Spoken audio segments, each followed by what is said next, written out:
ఎందుకండి అరికాలు మొదలు నడినెత్తి వరకు శిర మొదలుకొని సిరిపాదం వరకు రక్తసిక్తమయ్యాడు? ఎందుకో తెలుసా? నీ కోసం నా కోసం నోరు తెరుచుకుని ఎదురు చూస్తున్న నరకాగ్ని నుంచి మనల్ని కాపాడాలి. ఆయన మనల్ని ప్రేమిస్తున్నాడు.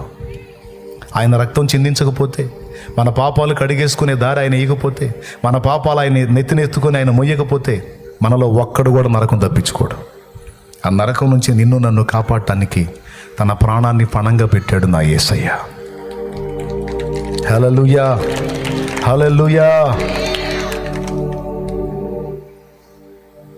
ఇప్పుడు ఆయన ఇచ్చిన రక్షణ పొందకపోతే నష్టం ఎవరికి? యేసు ప్రభుకా లేకపోతే నీకు నాకా? నష్టం ఎవరికి? మరి ఇన్నాళ్ళు ఎందుకు తెగించలేకపోయావు రక్షణ పొందడానికి? ఒకవేళ నీకు అర్థం కాక తెగించలేదా? మరి ఈరోజు అర్థమయ్యేటట్టు చెప్పాక ఈరోజు తెగించగలవా? నేను బాప్తీసం పొందినప్పుడు స్పేర్ బట్టలు కూడా తీసుకెళ్ళలా. ఇట్లాంటి కూటానికి పోయా. దేవుడి కృపలో అవకాశం వచ్చింది, నేను కూడా సిద్ధపడ్డా. ఇస్తామన్నారు, కట్టు బట్టల మీద పోయి నిలబడ్డా. మొక్కులు లేదు, తొక్కలు లేదు, మొత్తం ఇవన్నీ పక్కన పెట్టేశా. ఏం తీర్చలా, కట్టు బట్టల మీద పోయి నిలబడ్డా. ఇదే ఎండజాం ఇచ్చారు బాప్తీసం.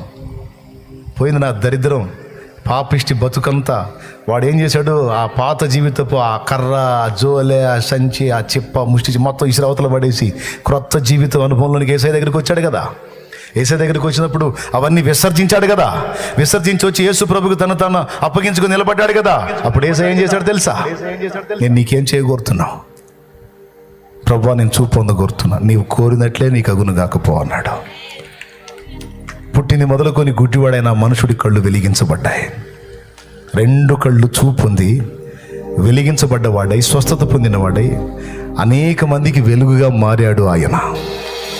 దేవునికి స్తోత్రం కలుగును గాక. నీకు తెలుసా, దైవ జనుడయ్యాడు తర్వాత ఆయన. ఆ కళ్ళు వెలిగించబడ్డాడు.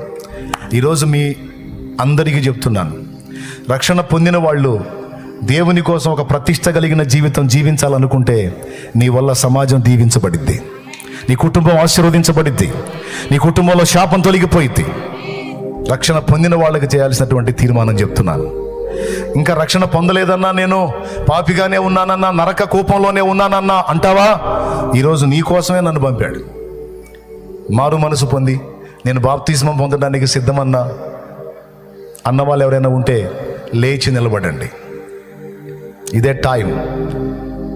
రా తమ్ముడు, ముందుకు రా. ఎవరు సిద్ధపడ్డారో, అన్న నాకు రక్షణ కావాలి, నా జన్మ కర్మ పాపాలు కడిగేసుకొని ఈరోజు నేను నూతన సృష్టి అవుతాను, నా కొద్ది పాడు బతుకి పాప బతుకొద్దు, నా బ్రతుకుని నా యేసయ్యకి అంకితం చేసుకుంటాను, నేను క్రీస్తు కొరకు సాక్షిగా బతుకుతాను అన్నవాళ్ళు ఎవరు రక్షణ కావాలో నడు రా. బాప్తిస్మం కొరకు రావాలనుకున్న రండి, ముందుకు వచ్చి నా ఎదురు నిలబడండి. ఎవరికి రక్షణ కావాలో, ఈ టైం దాటిపోతే మళ్ళా రేపు నీకు నేను చెప్పను, నాకు అవకాశం దొరకదు. నడు, త్వరగా రాడు. అక్కడే ఉండున్నాను, అక్కడ ఉండున్నాను. పురుషులు అక్కడ నిలబడండి. రండి. నాకు యేసు కావాలి, నేను ఆయన రక్తంలో నా పాపాలు గడిగేసుకోవాలి, నేను బాప్తిస్మం అనుభవంలోనికి రావాలి, నేను పరిశుద్ధపరచబడాలి, నాకు నిత్య జీవం కావాలి, నా ప్రాచీన బ్రతుకుని విసర్జించుకుంటున్నాను, నాకు నా ప్రభువు కావాలి. యేసయ్య అంటున్నాడు, నా కుమారి, నా కుమారుడా, నీవు కావాలి నాకు, దా నా రక్తంతో నిన్ను కడిగి పరిశుద్ధపరుస్తాను. ఆ శాపగ్రస్తమైన అనుభవాల్లోంచి బయటికి రా, ఆ పాపంలో నుంచి బయటికి రమ్మని నా ప్రభు పిలుస్తున్నాడు. చెవులారా మీరు వింటున్నారు, ఈ కూటం అయిపోతుంది, ఇక నేను వెళ్ళిపోతాను, కాసేపట్లో నేను జంపు. మర్యాదగా సిద్ధపడి రక్షణ పొందుతావా? ధన్యుడివి, ధన్యురాలివి. నీకోసమే ఆయన నిలబడ్డాడు, నీకోసమే పిలుస్తున్నాడు. ఇంత స్పష్టంగా అర్థమై కూడా నీ జీవితాన్ని ఇంకా నా ప్రభువుకి అప్పగించకపోతే నీకోసం నోరు తెరుచుకొని ఉన్న నరకం నుంచి నిన్ను కాపాడే దిక్కే లేదు. నీ బ్రతుకంతా ఇక నువ్వు ఈ పాప భారాన్ని మోస్తూ అనుభవిస్తూ తిరగాల్సిందే.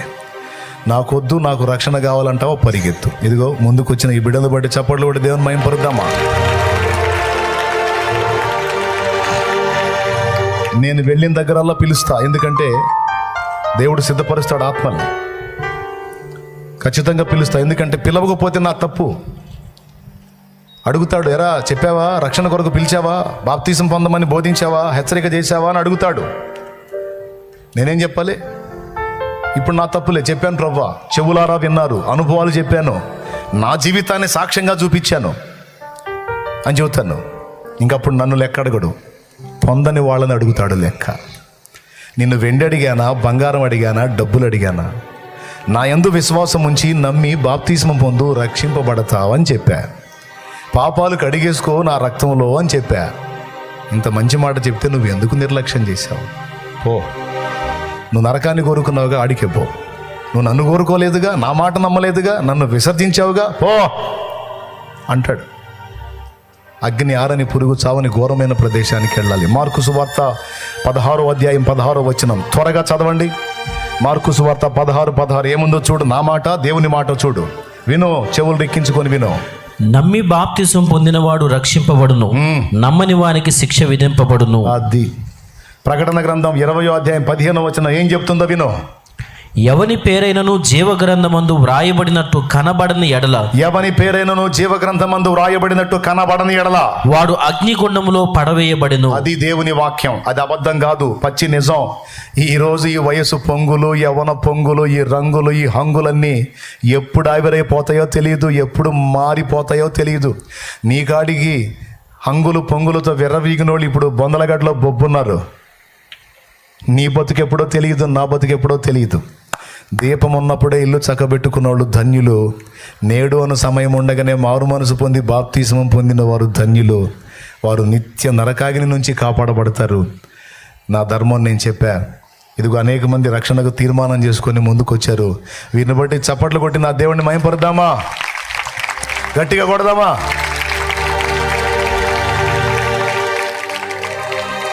మారు మనసు అక్కరలేని 99 మంది నీతిమంతుల విషయమే కలుగు సంతోషం కంటే మారు మనసు పొందు ఒక్క పాపి విషయమే పరలోకంలో ఎక్కువ సంతోషం కలుగుందని నా ప్రభు మాట్లాడాడు. కాబట్టి వీళ్ళందరూ రక్షణకు తీర్మానం చేసుకున్నారు. ఈ బాప్తిస్మాన్ని సిద్ధపడ్డ బిడ్డల్ని అన్నేళ్ల దగ్గరికి పదండి, నానేక వచ్చేస్తాను, పదండి, వెళ్ళిపోండి. మీకోసమే పంపించాడు నన్ను. మీరు చిలకలూరుపేట వస్తే చెక్కను, మీకు నేను చెక్కను 5 అంచెల కంచె దాటుకొని రావాలి నా దగ్గరికి రావాలంటే. నీకు తెలుసు ఆ సంగతి. కానీ ఈరోజు నన్ను తీసుకొచ్చి నీ ఎదుట నిలబెట్టాడు నా దేవుడు. నువ్వు నిర్లక్ష్యం చేస్తే ఎట్ట తప్పించుకుంటా? పనికి మాలిందన్నా నీ కోసం నా సేవకుడినే పంపించానే, అంత నిర్లక్ష్యమా అని అడుగుతాడు. ఏం చెబుతావు? రేపు అడుగుతాడు లెక్క. జాగ్రత్త పడదాం. ఇంకెవరన్నా ఉంటే ఎవరి ఫీలింగ్లు లెక్క చేయొద్దు, ఎవరి మాటలు లెక్క చేయొద్దు. రక్షణ పొందుక ముందు నరకం నుంచి కాపాడవాడు.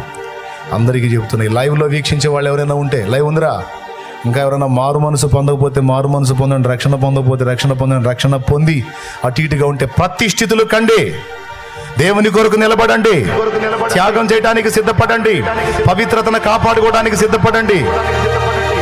నా దేవుడు నిన్ను బలంగా వాడుకోబోతున్నాడు. నా దేవుడు నీ ఇంటిని ఆశీర్వదించడం కాదు, అనేక ఇళ్లలోకి నువ్వు అడుగు పెట్టినప్పుడు ఆ ఇల్లు ఆశీర్వదించబడేటట్టు నా తండ్రి నిన్ను అభిషేకం చేయబోతున్నాడు. నువ్వు తాకిన వ్యక్తులు బాగుపడేటట్టు, నువ్వు మాట్లాడిన వ్యక్తులు మారిపోయేటట్టు, నువ్వు అడుగుపెట్టిన గృహాలు ఆశీర్వదించబడేటట్టు, నువ్వు అడుగుపెట్టిన సమాజాలు రక్షింపబడేటట్టు నా దేవుడు నిన్ను వెలిగించబోతున్నాడు. చప్పట్లు కొట్టు. నా తండ్రి నీకు స్తోత్రం. హల్లెలూయా.